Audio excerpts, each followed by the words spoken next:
Welcome back, veg lovers, and welcome to my small garden. Well, in this case, my little potting come art room, come whatever room is. I use this for potting up most things because I haven't really got the room outside to do it. I also keep things in here until they're ready to be transplanted outside. And as you will have seen from my previous videos last year, I generally pot up quite a few things in here. Now, I've had a think about what I want to grow because I've shrunk the space down in the garden to what I think I need to grow and what I don't. Last year was very much an experimental year, just to try lots and lots of different crops to see which grew best for me and which didn't, or which I wouldn't bother with again. So I've decided it's obviously important to grow what you eat. If you don't eat it, don't grow it, as simple as that. If you do eat it, but it's difficult to grow or takes up vast amount of space, then don't bother with that either. Just buy it. You know, it's all about trying to cut costs, but eat healthily, eat good organic crops. But if you can't fit them in a small garden, then don't do it. I mean, I grew potatoes last year in tubs, and I grew I think about 3 or 4 tubs I grew potatoes. Now, I didn't get a great deal from them, probably a meal or so out of each one, and I thought to myself, I'm not going to grow potatoes. They're cheap enough to buy, even organically, from the shops, so why would I want to do that and take up that much amount of space in my garden? So no, not doing that. Same with peppers and chilies and things like that. Peppers are expensive and they're worth growing if you can grow them, but in a small garden you don't really get a lot off each plant.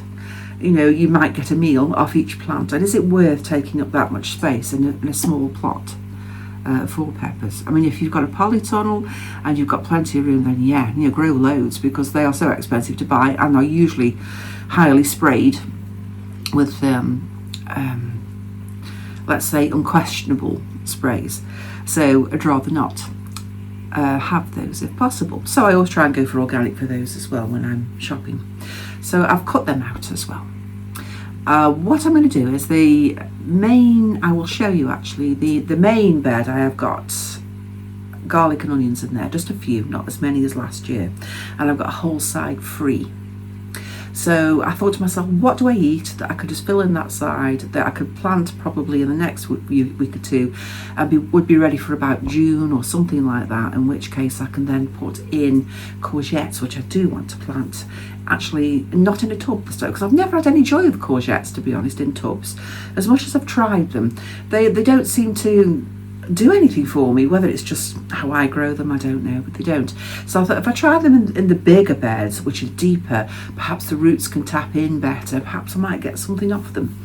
So I thought I'll plant a couple of them later in the year. But for the start of that bed, I thought to myself, well, I will grow peas. Now, I've not grown peas. I have grown them before, but only generally small amounts, and you don't really get much for them. If you only grow a couple of plants, then you're not going to get much in the way of a meal out of peas. But I thought that whole side of that bed, if I fill that with 2, 4, 6, 8, 20 pea plants, then I might get something decent off them, especially if they're quite prolific. So I am growing them indoors first to start them off a bit, because if I put them out as seeds as they are, I don't know if you're the same way you are, but the pigeons just eat them all. They'll bring them up and eat them all, and that's the same with a lot of seeds, to be honest, that I grow. A lot of them disappear through pigeons and birds in the garden, and so if I can start them off indoors, then so much the better. I've also decided in my smaller bed, which is still a decent size one, I'm going to split that into little sections, and I'm going to grow what am I going to grow in that one? Now, I've got my seeds ready for that one. So I'm going to do spring onions, carrots, beetroot, just a single row of parsnips, just to be nice for Christmas or something, and some rockets, and some lettuce, but the lettuce I'm going to start off inside so that I can sort of transplant them later. So I thought they're only small crops, and I thought if I put them in that bed, they won't take up too much room. So this is the plan for today. Now I've got here some coriander seeds, And I eat a lot of coriander in the home, so I'm going to be planting a whole tray full of coriander seeds so that I can plant them out when they start growing a little bit. And the same on this side, I have got lettuce. This is the oak leaf rubinette, and I'm going to be growing a whole tray full of that so I can plant those out as well. So that is what I'm going up here today, and then outside I'll be taking all these seeds and putting them in that small bed, making room obviously for these to go in. Well, probably not the coriander, I'll put that in a pot, but make room for the lettuce to go in at a later stage. Now let me show you what I've got growing up here. Now this is my little spider lamp, which gives off the rays of sunshine, so to speak, so I can grow. It works really well actually, because you can twist the arms, move it about, and I can grow quite a few things under this lamp, and it seems to have worked very well over the last 12 months or so. So in the corner over there I've got zinnia plants growing. I'm just doing them because I've got a patch at the front of the garden that I just like to have some flowers, so zinnia seems a good option to go in there, plus pollinators do like them as well. Now I did have a go at growing these little aubergines last year, this baby jack, I didn't have any joy with it then, but I thought I'll just try them again. I'll see if I can put them somewhere. They're growing in this little tub here, so we can just see what happens with them. Where I'll put them I have no idea yet, it's just to try whether they do. Now tomatoes I have no joy with really. I'm not overly keen on me growing them, but I mean I do eat a lot of them, so I thought I'll just put 2 in these little pots and grow them on and just see if I can manage to do something with them this year at all. So I've got the pots with frames, so I could just try them once more. It won't hurt because they don't take up that much room really to try. Here I have 2 lots of things there. I've got parsley on one side and I've got basil in the other. Again, those will go into pots, so that's fine. I can do with those. And this is my peas. And I've put them in egg boxes because then I can just virtually transplant them out of the egg boxes into that raised bed, and it's about 20. If all the peas come through, there'll be 20, so I should get a decent amount of peas, and it is something obviously that we eat. Right, so I'm going to head off outside now, and I'm going to plant up the seeds I've got in that other bed. Hope the pigeons don't take them, or I'll be planting them again, and I'll see you down there in a minute.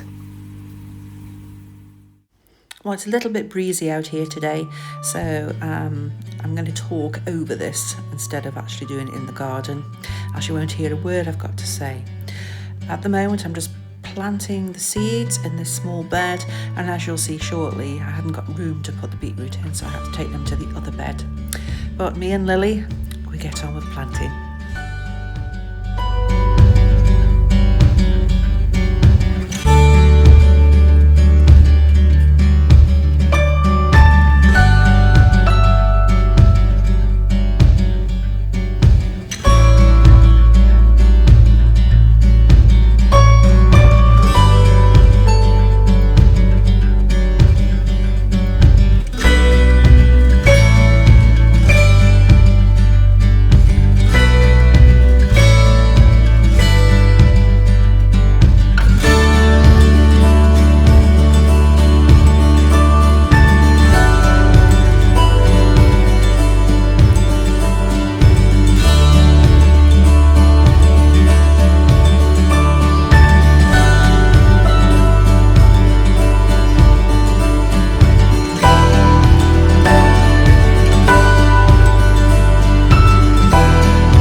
veg lovers, I have put the seeds in there. I'm going to water them all in.